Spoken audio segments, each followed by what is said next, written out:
O maior cientista do mundo finalmente deu as caras. A pessoa que foi responsável por clonar a Akuma no Mi do Kaido perfeitamente. Porém, ninguém esperava que sua aparência fosse desse jeito. Ao mesmo tempo, os Chapéus de Palha chegaram em Egghead quase sendo dizimados pelo Yonkou Mecha Shark. Com certeza esse arco promete. Principalmente porque agora sabemos que a pirata da pior geração, Jiri Bone, tem contas a acertar com o Vegapunk. Então, quer saber tudo o que aconteceu nesse episódio 1090 de One Piece?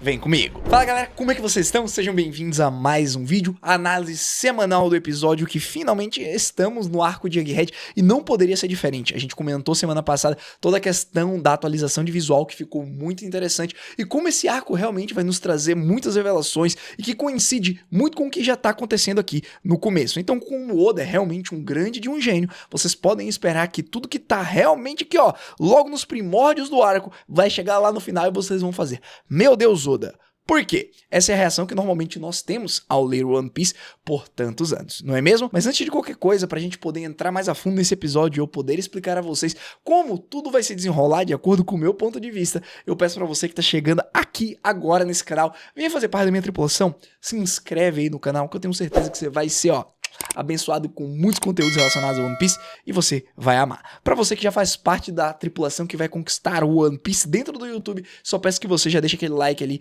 e se puder, vire membro que me ajuda pra caramba. Beleza? Tamo junto, muito obrigado pra quem fez isso daí e vamos agora pra análise semanal. Nós saímos do episódio 1089 com uma revelação incrível sobre o poder que Musamar e os Gorosei têm ao ponto de conseguirem dizimar toda uma ilha em questão de segundos. E agora, durante o nosso episódio 1090, nós vimos os Chapéus de Palha quase sendo completamente dizimados por um tubarão, ou melhor, um tubarão mecânico, uma criação do Vegapunk, como vocês vão entender um pouco mais na frente. Mas precisamos ser sinceros nesse ponto da história. Esse tubarão é nível Yonkou, quem sabe um pouco acima, uma vez que ele conseguiu solar todo mundo sem maiores dificuldades. Obviamente, ele conseguiu pegar todo o bando desprevenido, mas não muda o resultado. Logo de cara, com a ajuda do Jinbe por ser um excelente timoneiro, eles conseguem sair da boca gigante do tubarão antes que fossem devorados. Porém, quando as pessoas estavam achando que tudo ficaria de boas, não. Bonnie, Chopper e Luffy estão no ar e caíram na água. E como vocês sabem, os três ali são usuários de Akuma no Mi, ou seja, eles não têm a menor chance de sobreviver dentro d'água. Graças a isso, o Jinbe é obrigado a deixar o leme nas mãos do Franky enquanto ele se joga na água, afinal de contas ele é um tritão, para salvar o seu capitão. Só que no meio disso, no meio do encontro dos dois, tá lá o tubarãozinho de boa, tentando comer o navio mais uma vez.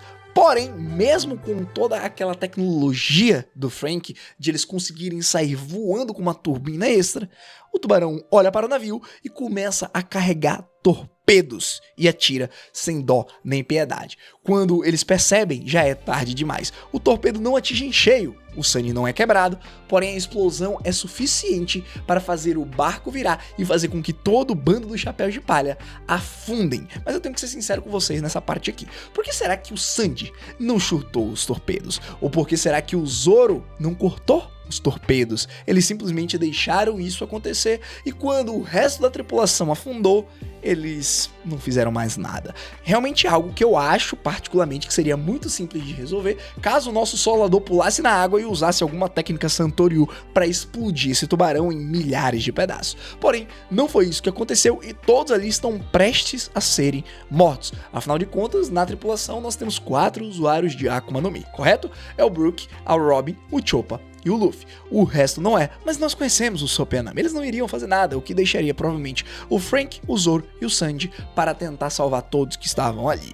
Claro que essas coisas não acabaram acontecendo, uma vez que o Shark mais uma vez olhou o navio de longe e foi tentar cair de boca neles. Contudo, uma tragédia foi evitada. Claro que o Jinbe conseguiu salvar a Luffy, Chopper e Bonnie e emergiu para a superfície mais uma vez apenas para o tubarão atacá-los com várias bolas de canhão, obrigando o tritão assim a afundar mais uma vez com os usuários de Akuma no Mi. Só que dessa vez ele pediu para que todos segurassem a respiração. Graças a isso, o tubarão mecânico entrou mais uma vez no seu range de ataque e estava prestes a finalizar toda a tripulação de um imperador do mar, quando, por um milagre de um destino, aparece um robô atrás dele. E ali sim, o tubarão sentiu medo. Zoro Rei do Inferno? Nananina não. Não tenho medo. Sanji?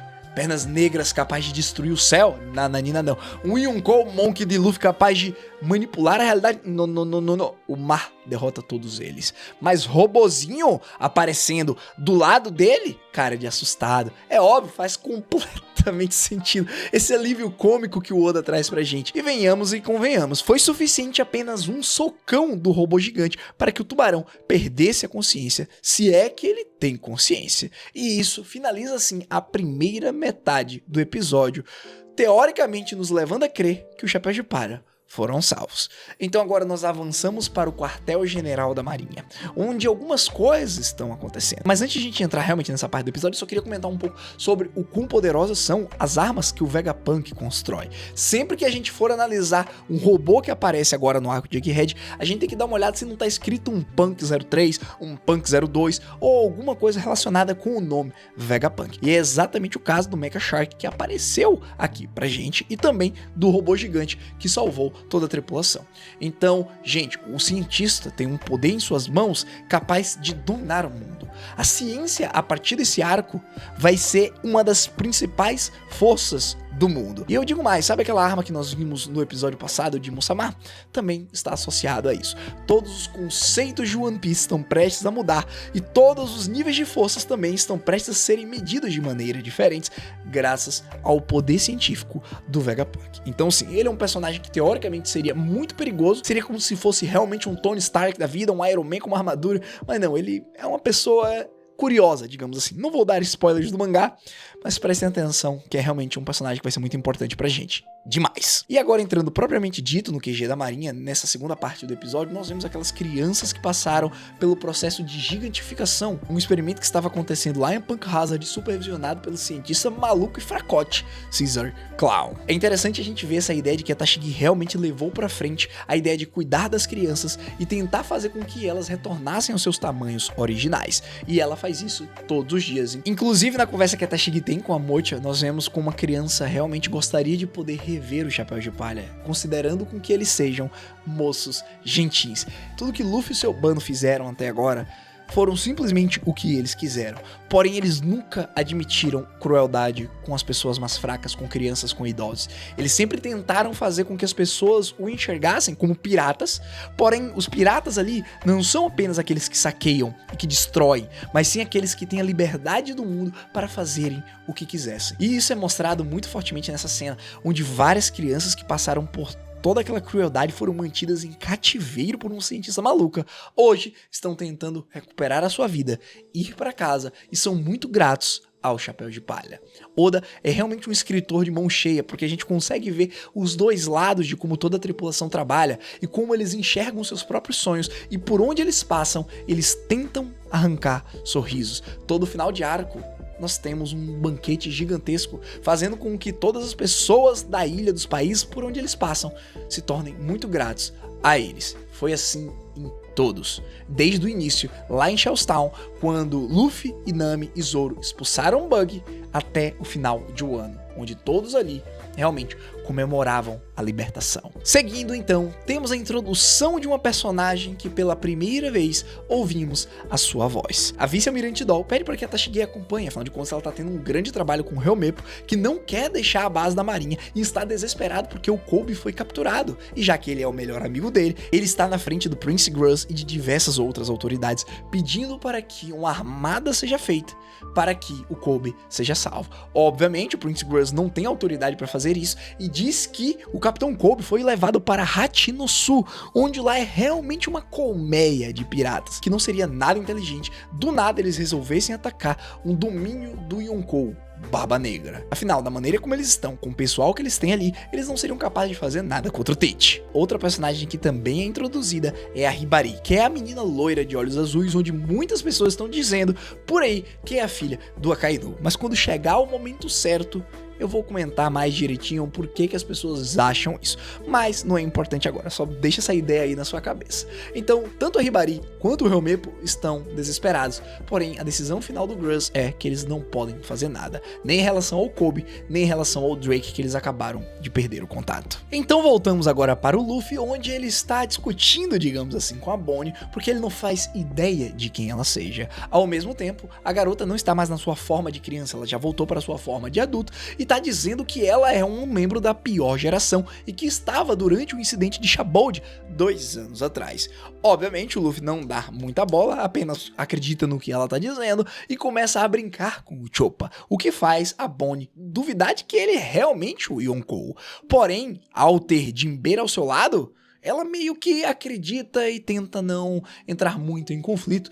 Claro, ela diz que é sua inimiga, mas agradece por eles terem a salvado. Nesse mesmo tempo, ela pergunta para o Luffy sobre o cartaz de procurado agora dele, o cartaz de 3 bilhões, onde ele tem um cabelo branco. E cadê esse cabelo? Na cabeça da Bonnie ele teria mudado seu visual, mas obviamente a explicação do Luffy que eu gostei muito, assim, tipo, demais, foi que ele diz que é quando ele se torna livre. Porém, diferente do mangá, que é apenas um quadro, Luffy começa a mudar a sua forma de diversas maneiras, fazendo com que ele fique mais forte nas pernas, mais forte nos braços, dando um tom meio caricato mesmo, de desenho animado, que a gente sabe que tem tudo a ver com Gear 5. Então a gente chega numa parte muito interessante, onde a gente vai fazer diversas correlações durante o arco de Egghead, que é quando tanto Bonnie quanto Luffy dizem que está com fome. Porém, o nosso querido imperador está atrás de um restaurante quando, do nada, a pequenina diz: aqui vocês não vão encontrar nenhum restaurante. Deixa eu explicar direitinho onde vocês resolveram se meter. Essa é uma ilha do governo. Essa é a ilha chamada Egghead.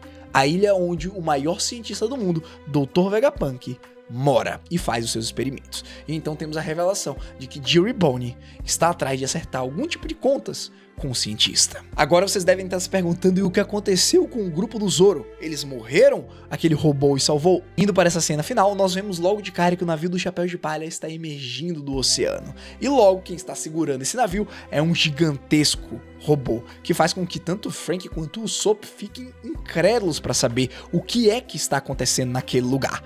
Obviamente tem alguém o controlando, e então as portas do robô se abrem. Uma pessoa, aparentemente uma mulher, sai de dentro dele e começa a falar um monte de coisa sobre a programação do Mecha Shark. Está errada. Quando ela tira o capacete, nós vemos que ela é realmente uma pessoa diferenciada, meio maluca, de cabelos laranjas, e então se revela sendo a pessoa que trabalha para o governo, o maior cientista, o gênio dos gênios, Dr. Vegapunk. Quem diria essa mulher maluca ser a pessoa que nós estamos procurando conhecer, talvez desde o início da obra, ou bem perto ali, desde que a gente conheceu o Frank. Será mesmo? Não preciso dizer mais nada. Pra quem me acompanha aqui no YouTube sabe a resposta sobre isso. Porém, pra quem só assiste o anime, eu vou parar por aqui e falar o seguinte pra vocês. Que episódio legal, um episódio mais parado, onde a gente teve um pouco mais de revelações do que realmente combate propriamente dito, onde não tivemos muita ação do Chapéu de Palha, porém tivemos coisas que vão se conectar com episódios e capítulos um pouco mais na frente. E o interessante também pra vocês saberem é que esse episódio 1090, pra quem quer ler o mangá a partir daqui, quem chegou nos semanais a partir daqui, começa no capítulo 1061. E não só começa, como eles adaptaram todo o capítulo 1061, provavelmente por ser um capítulo mais parado, digamos assim, por não ter muita coisa importante, então eles só condensaram e jogaram só em um episódio, mas não esperem de que todo episódio, todo semanal, seja adaptação de um único capítulo. Como eu já disse aqui pra vocês durante as últimas semanas, a ideia é só adaptar metade por episódio. Não foi o caso desse. Então vai lá, pra você que quer se tornar um One Piece fã e começar a entender todas as teorias que a gente posta aqui no canal. Dito isso, eu quero que você deixe aqui nos comentários o que você achou do episódio 1090, o que você achou do segundo episódio do arco de Egghead. Tá curioso pra saber se essa menina é realmente o Vegapunk ou se tem algo a mais relacionado a isso? Por favor, comenta aí que quem sabe a gente gera uma discussão interessante. Muito obrigado a todos que acompanharam a análise da semana. Foi um prazer e a gente se vê no próximo vídeo. Hashira falando e vazando. Eu fui.